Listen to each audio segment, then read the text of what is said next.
Welcome back to The Run. Ted Cruz, is he in it to win it?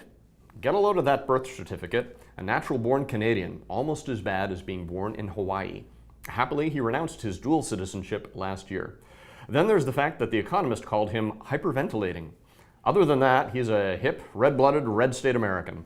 He announced his candidacy on Twitter and swears he's the one to embiggen the Republican tent. He rejects the elitist rhetoric of Mitt Romney and says the party of Lincoln today is the natural home for Latinos and single moms. Melody, I suspect the senator from Texas is not going to get your vote. Will he get some of theirs? Latinos and single moms? Latinos, single I don't moms, know. I others think that it's the interesting. Republican Party needs to extend. The Mark Halperin interview really was a shame, and Mark Halperin should be, barred from ever appearing again anywhere, regardless of whether he did that. But, Cruz his father's Cuban, but they're very conservative Christians. So there might be some in that camp in the Latino community that would vote for him. But then they've got Marco Rubio as well, so they really do have a choice there. And as for single mothers, I don't know how he can claim that they'll get anything, under them. They've cut food stamps. The welfare to work when you really get like 30 cents a day if you're on welfare, but you're supposed to go get a job.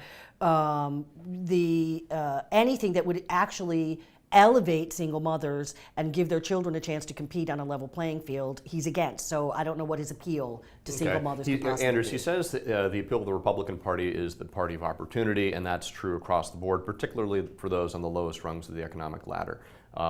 Regardless of whether that is good policy, is it good politics? Well, his flat tax is not going to be friendly to single mothers, any poor people.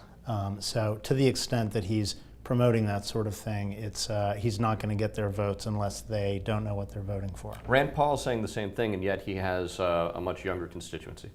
Right, and the idea is that if you get taxes and regulations off the backs of businesses, you create more economic opportunity, you create more jobs, which is crucial right now to a lot of people. And Ted Cruz has enough confidence in his fellow Latinos to think that they want jobs, they want to work. They don't just think, hey, can I get more welfare? He doesn't believe that's the long-term path to fiscal success. Why does Rand Paul sell it better than Ted Cruz?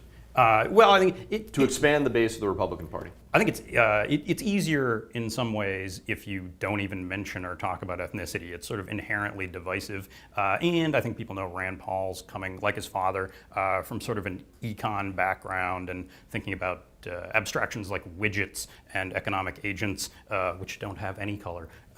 So that's just safer ground. Opportunity. So that kind of argument just makes no sense to the average American, because there's no equality of opportunity. It would be great if there were equality of opportunity. Rand Paul does deal with ethnicity when he talks about reforming the criminal justice system, and I think that's why he sells it better. Right. And I think that that's a genuine belief, and I don't think that it is, because it's a risky one for him to have, and he's always had it, and he hasn't waffled on that at all. So for Ted Cruz to come along and say, it's fine to say the Republican Party should be the party of the poor people and the single mothers, but their policies are in no way supportive of By the that. way, if you look at survey data of what Americans actually believe, it is amazing how high the numbers are for people who believe that your economic success depends on your own initiative and not the government. It's actually much higher than I would think it would be. It does in part, it's but way up. right. It's way up over above. Well, what's the breakdown of that by ethnicity, by geography, by age? It's a majority for all ethnic groups and demographic groups. It's for the country as a whole. It's like over 80%. I'm basically hanging out with socialists all the time. It depends on how apparently. the questions are phrased. It always does. You really have to dig into the weeds. You just can't make generic. Surveys are written to get the answers they want. They send them to you all the time, and if you open the survey and read it and go, oh, right, it doesn't give me this option. It forces you to give the options that they want to hear. So I don't go by the belief in self-help and DIY is incredibly stronger than I would have thought, actually. But what will be his message in South Carolina? It's an early primary, but a very conservative primary. Is he going to be talking up Jade Helm 15 and the military coup that's imminent in Texas, or is he going to be talking about this more inclusive, across-the-board message, the economic message? I fear that in South Carolina, if he wants to appeal to conservatives, he's probably mostly going to be talking like a Christian. He'll probably be sounding religious. Which he is. Sounding religious. He might. I'm not sure he's going to make it out of the primary, but if he did, he is kind of a scary candidate for the Democrats in the general because he's a little bit conservative light, his dodginess on the issues, he's going to be able to play to a more general, and don't put aside his debating skill. That's, a debating skill is a very good asset as a presidential candidate in the general. And he doesn't seem to have a lot of skeletons in the closet. Well, right? we don't know yet. No one's ever gone after him. We see a lot of skeletons on Hillary's side. thing. We don't see many on Cruz's side. Right. He's also spent most of his life as a litigator, and most of his most conservative victories before the court have been upheld by the court. Doesn't that give his most conservative views a certain legitimacy? He has no good executive experience. He's also a bit of a martinet. I mean, I think he has no chance in the general because no one has gone after him yet. A martinet, is that with a capital M? Yes, it is. He loves the sound of his own voice. He is very, all of his policy and his social views are very authoritarian. So well, much that's for anyone who's ever campaigned for the presidency. Well, no, they're not. You mean on the right? Not necessarily. Hillary Clinton is very fond of her She's not own authoritarian. Oh, I don't know that she's very fond of her own voice. I really don't. Not nearly enough. I think it's very different. He's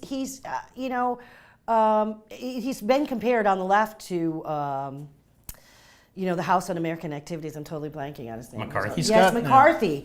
With his there's communists in the White House. Oh, there's this in the White House. Certainly when he was making a name for himself, he wasn't afraid to go anywhere and say outrageous things and do the government shutdown and all of that. Also, just about the survey about what Americans believe, it doesn't hold up against what the reality is, because the surveys now, and economic data show that whatever economic class you are born in, the chances of getting out of that are smaller than ever. And they were always pretty small to begin with because of the level playing field, and they're getting worse every day. So this rhetoric at some point about pull yourself up by your own bootstraps and yes, the government can't help you. The Republicans have done a really good job over 30 years of destroying the ability of government to do anything. Last word, Todd, where does he end up in the Republican field? Let's see. I think he ends up 5th. He gets briefly considered for VP, and they picked someone blander. Okay. Senator Cruz, great candidate for president of the Sovereign Republic of Texas. That's our time for today. Stick with BEN, where jobs come first. I'm Jonathan Funk. We'll see you here next time on The Run.